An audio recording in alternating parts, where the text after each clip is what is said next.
Voters in Austin have a tough decision on the ballot this November. At issue whether their taxes down the road should be affected for public safety improvements. Proposition 16 calls for $31 million in bonds. Some of that money would build a new fire station in Southeast Austin. Money will also go to repair and improve existing stations for police, fire, and EMS.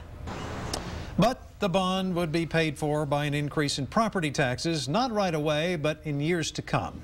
And as our Omar Lewis shows us, that idea does not sit very well with some homeowners. Bond money from Proposition 16 would go towards improving things like this tiny room that female firefighters have to get dressed in.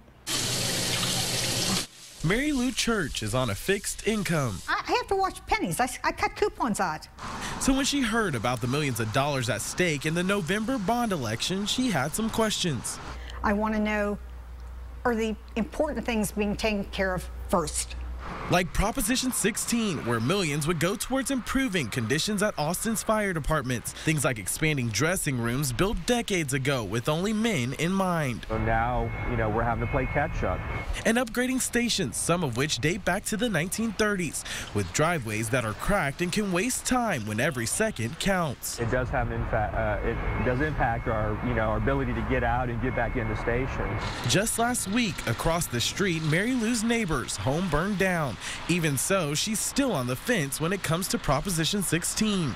Not that I'm against safety. I mean, I want us to be protected too. But I am concerned where the money is coming from. If passed, the bonds would be paid with property taxes, slightly affecting homeowners' rates while also adding new training facilities for our first responders. My taxes are high as it is. But for Mary Lou, she's still concerned with the city's priorities when it comes to asking her to help pay for it. There are only going to be several thousand people that are going to be watching Formula One all the time. These people live here. They need to be taken care of. And if Proposition 16 doesn't pass, the part of Austin's tax rate that pays for debt would actually decrease. For now, reporting in Southeast Austin, Omar Lewis, KXAN News. The city says while they don't plan to increase the property tax rate, Austin homeowners would still pay about $49 more in city taxes by the year 2018 if home values continue to rise. About $4 of that increase would help pay for Proposition 16.